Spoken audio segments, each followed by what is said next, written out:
नगे च सुरेन्द्रे च कौशिके पाद संस्पृशि निर्विशेष मनस्काय श्री वीरस्वामिने नमः। आर्हत वाङ्मय में कहा गया है, संसारो अर्णवो बुत्तो। एक श्लोक का एक चौथाई भाग यह है, एक चरण है। संसार अर्णव कहा गया है, समुद्र कहा गया है। संसार को समुद्र कहा गया, क्यों? क्या कारण हो सकता है? एक तो समुद्र की विराटता होती है, विशालता होती है। वैसे संसार भी विशाल है, दूर तक दिखाई न दे किनारा, समाप्ति कहाँ समुद्र की। इतना विराट समुद्र। तो यह संसार जन्म मरण की परंपरा को भी देखो, पीछे कोई किनारा नहीं दिखता, कब शुरू हुआ। इसलिए भी संसार को समुद्र कहा जा सकता है। दूसरी बात कि समुद्र को तरा भी जा सकता है, पार भी पाया जा सकता है। यह जन्म मरण का संसार है, भले विराट हो, पर इसको भी तरा जा सकता है। इसलिए भी यह संसार एक अर्णव है। समुद्र में कोई डूब भी सकता है। कितनी कितनी चीजें पता नहीं समुद्र के भीतर में मिल जाए, तो समुद्र में डूब भी सकता है। आदमी डूब जाए और कोई चीज डूब जाए, तो यह जन्म मरण रूपी संसार है, इसमें भी कोई डूब सकता है। गोते लगाते रहो, भीतर में चला जाए। तो संसारो अर्णवो बुत्तो, संसार अर्णव सागर समुद्र कहा गया है। इस संदर्भ में ये तीन बातें मन में आई। पहली बात कि क्यों कहा गया, इसका पहला कारण कि जैसे समुद्र विराट होता है, यूं अथाह समुद्र लगे, यूं ये जन्म मरण का संसार भी अथाह है। दूसरी बात, समुद्र भले अथाह हो, विराट हो, तरा जाता है, तरा जा सकता है। तो संसार समुद्र को भी तरा जा सकता है। तीसरी बात, समुद्र में कोई डूब सकता है, तो संसार समुद्र में भी पापी आदमी डूब सकता है। इसलिए अर्णव और संसार दोनों की तुलना हो सकती है और संसार को अर्णव कहा गया है। वर्तमान में हम लोग इस अर्णव में ही हैं, इस संसार अर्णव में हैं, क्योंकि जब तक मोक्ष नहीं हो जाएगा हम संसार में हैं। और जब तक संसार में हैं, कर्म आत्मा से जुड़े रहेंगे। ऐसा कोई जीव नहीं हो सकता कि है तो संसारी, संसार में कर्म कोई उसके है ही नहीं। हाँ, इतना फर्क है कि जो अंतिम जन्म हो आदमी का, अगर अंतिम जन्म, तो फर्क है कितने कर्म किसके, यह फर्क पड़ता है। देखिए, 4 कर्म ऐसे हैं, 8 कर्म बताए गए हैं जैन तत्व विद्या में। 8 कर्मों में 4 अघाती कर्म तो अंतिम समय तक, संसारी अवस्था के अंतिम समय तक साथ रहेंगे। वे 4 कर्म हैं वेदनीय, आयुष्य, नाम, गोत्र। ये 4 अघाती कर्म हैं, भवोपग्राही, संसार को टिकाए रखने वाले। जब तक ये कर्म 4 हैं, आत्मा यों मोक्ष में विराजमान नहीं हो सकती। और तात्विक बात कही गई है कि प्रथम समय के सिद्ध इन 4 कर्मों को खपाते हैं। हमारी तात्विक गीतिका है श्रीमद् दयाचार्य की झिणी चर्चा, बहुत सुंदर तत्व ज्ञान से मानो ओतप्रोत गीतिका है, 3 गुंठाना अमर कयाच है। उसमें यह कहा भी गया है, प्रथम समय ना सिद्ध 4 कर माना अंश, चौथे ठाणे प्रथम उद्देश्य, बुद्धिवंत न्याय मिलावे रे, चर्चा धारो रे, चर्चा धारो रे, सिख सुगुण सयाना, वारु न्याय विचारो रे, चर्चा धारो रे। ये चर्चा धारो मानो सुंदर एक तत्व ज्ञान से भरी हुई गीतिका है। हमारे बाल मुनि भी बैठे हैं, बाल मुनियों को भी लक्ष्य रखना कभी यह गीतिका याद हो जाए। 3 गुंठाना अमर कयाच वाली गीतिका है। हमारे मुनि अरहम, मुनि कुणाल और भी अपने छोटे संतों को बता करके कि भी यह गीतिका याद कर ली जाए तो अच्छा है। कि सुंदर गीतिका तत्व ज्ञान से भरी हुई गीतिका है। और भी कई गीतिकाएं हैं जो तत्व ज्ञान से युक्त हैं। जैसे 10 दान की ढाल है, कृपण दीन अनाथ है, वो भी एक तात्विक दान के संदर्भ की गीतिका है। वो भी याद हो जाए तो और बढ़िया। और देखें तो शिव बट जाता चोर टारे, शंख कंख ए दो जी, ये भी एक जो अच्छी गीतिका है, उसको भी याद कर लिया जाए। और जिन भाषा पाप 18, वो भी एक गीतिका है। ऐसे 4 गीतिकाएं हैं ये 4 गीतिकाएं हमारे बाल मुनि जब मौका आए कभी चारों गीतिकाओं को याद कर लें, थोड़ी राग भी अच्छी समझ लें, धार लें, और उनको अच्छी तरह खोल करके समझ लें, इन गीतिकाओं में क्या बात है, अच्छी तरह समझ लें, तो तत्व ज्ञान की दृष्टि से कुछ विकास हो सकता है, ज्ञान हो सकता है। तो छोटे छोटे संत यों तत्व ज्ञान की गीतिकाओं को याद करके, समझ करके, फिर गीतिकाओं को यदा कदा चितारते रहें, दोहराते रहें, तो उनकी तत्व ज्ञान की कुछ पूंजी उनके पास रह सकती है। तो यह जो कहा गया, प्रथम समय ना सिद्ध 4 कर्माना अंश खपावे रे, कि ये जो 4 अघाती कर्म हैं, जब 14वां गुणस्थान पूरा होता है और वो उसको जो समय वो उसको सिद्ध का पहला समय कहा गया है, आगम के आधार पर कहा गया है, ऐसे नहीं। ठाणं आगम के प्रथम उद्देश्य, चौथे ठाणम की बात है, एकदम आगम के आधार से बात कही गई है कि प्रथम समय के सिद्ध हैं, यानी सिद्ध होते ही 4 कर्म क्षीण हो जाते हैं। तो 4 अघाती कर्म हैं, तब तक मानो संसार है, परंतु अंतिम जन्म है मनुष्य का, उसके ठीक बाद मोक्ष में जाना है, तो उस जन्म में कर्मों की स्थितियां अलग अलग हो सकती है। ये 4 कर्म तो हैं ही अंतिम समय तक, बाकी 4 कर्म हैं। तो एक स्थिति आती है कि 8 में से 7 कर्म ही रहेंगे। एक ऐसा समय भी आएगा, यानी ऐसा अवसर भी आएगा कि 8वां कर्म नहीं रहेंगे, 7 ही कर्म रहेंगे। और वह स्थिति होगी कि 12वें गुणस्थान में जब मोहनीय कर्म क्षीण हो जाता है, फिर वर्षों तक हो सकता है साधु वर्षों तक संसार में रहे, केवल ज्ञानी के रूप में बाद में रहे।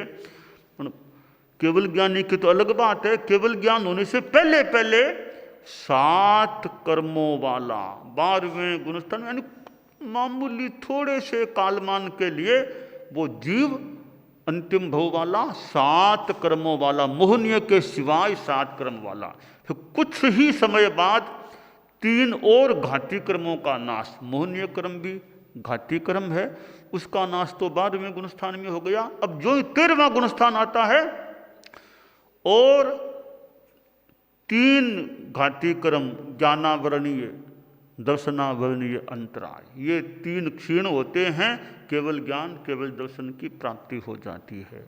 तो 12वें गुणस्थान में यह मोह मुक्त, मोहनीय कर्म मुक्त अवस्था, और फिर 13वें 14वें गुणस्थान में चारों घाती कर्मों से मुक्त अवस्था में जीव रहता है। तो एक समय आगे आएगा केवल 4 कर्म आत्मा के रहेंगे, 4 अघाती कर्म, घाती कर्म बिल्कुल नहीं रहेंगे। इस प्रकार ये जो संसारी जीव अंतिम भव में 7 कर्मों वाला भी होता है, 4 कर्मों वाला भी होता है, 2 प्रकार यूं हो जाते हैं। थोड़ा सा प्रकार और है कि मोहनीय कर्म है, उसको दर्शन मोहनीय, चारित्र मोहनीय मान लें तो ऐसी अवस्था भी आती है, मोटा मोटी आधा आधा मान लें तो आधा मोहनीय कर्म क्षीण हो जाता है, यानी दर्शन मोहनीय का जो विभाग है वो पूर्णतया क्षीण हो चुका होता है। ऐसी स्थिति तो चौथे गुणस्थान में भी आ सकती है कि दर्शन मोहनीय बिल्कुल क्षीण हो चुका है, पूरा मोहनीय कर्म नहीं जाता चौथे गुणस्थान में, दर्शन मोहनीय पूर्णतया चला नहीं रहता है। अनंतानुबंधी की 4 प्रकृतियां, क्रोध, मान, माया, लोभ, ये भी बिल्कुल नहीं रहती हैं। यह स्थिति चौथे गुणस्थान में भी किसी जीव को प्राप्त हो सकती है, पर पूर्णतया संपूर्ण मोहनीय कर्म का क्षय तो 12वें गुणस्थान में वो पूर्णतया फिर मोहनीय कर्म मुक्त अवस्था हो जाती है। तो यह संसार अर्णव है। इस संसार अर्णव को कहीं कहीं अरण्य, भवारण्यम मुक्त्वा, भव को अरण्य भी कहा गया है, जंगल। तो संसार को जंगल भी कह सकते हैं और समुद्र भी कह सकते हैं, क्योंकि जंगल भी ऐसा है कि कहीं कहीं तो जंगल में मंगल हो जाए, जंगल में संसार में ऐसा जन्म मिलता है, धर्म ध्यान का भी मौका और भी अनुकूलता है, तो जंगल में भी मंगल हो जाता है। और ऐसे ऐसे जन्म भी आ सकते हैं कि मंगल क्या मानो अंधकार सा कोई ऐसे निगोद में चला जाए, नरक में चला जाए, ऐसी योनियों में चला जाए। इस अरण्य में जैसे जंगल में कहीं कहीं एकदम सुनसान, न कोई बस्ती है, हिंस्र जीव हैं, ऐसी स्थितियां भी जंगल में मिल सकती है। तो संसार भव अरण्य है, उसमें भी कहीं कहीं कष्ट की स्थितियां, तो कहीं कहीं अनुकूलताएं भी मिल सकती हैं। तो खैर, भले अरण्य कह दो, भले समुद्र कह दो, अरण्य को भी पार किया जा सकता है और समुद्र को भी पार किया जा सकता है। आदमी मानव जन्म में है तो वह ध्यान दे, क्योंकि मानव जीवन एक ऐसा अवसर है जिसमें इस अरण्य को पार करने का परिश्रम किया जाए तो बहुत आगे बढ़ा जा सकता है। समुद्र को पार किया जा सकता है, इस अरण्य को भी लांघा जा सकता है। इस संसार अरण्य से पार होने का बढ़िया मौका मानव जीवन है। इस संसार समुद्र को पार करने का बढ़िया मौका मानव जन्म होता है। तो हम चूंकि मनुष्य हैं, आप लोग गृहस्थ भी मनुष्य हैं, तो मनुष्य हैं तो आप हमें भी ध्यान देना चाहिए, आप भी ध्यान दें। हम तो खैर फिर भी साधु हैं, फिर भी साधु को भी ध्यान देना चाहिए। साधु साधु में अंतर हो सकता है, साधु साधु की साधना में तारतम्य हो सकता है। तो साधु भी सोचे, अभी मानव जीवन साथ में साधु की स्थिति मिली है और कैसे इस समुद्र को, अरण्य को पार करने के लिए प्रयास करूं, कैसे आगे बढ़ूं। गृहस्थ को भी ध्यान देना चाहिए कि खैर गृहस्थ हूँ, पर गृहस्थ को भी धर्म करने का कुछ अधिकार तो है ही। तो गृहस्थावस्था में भी इस संसार अर्णव और संसार अरण्य को मैं पार करने का पुरुषार्थ करूं, प्रयास करूं।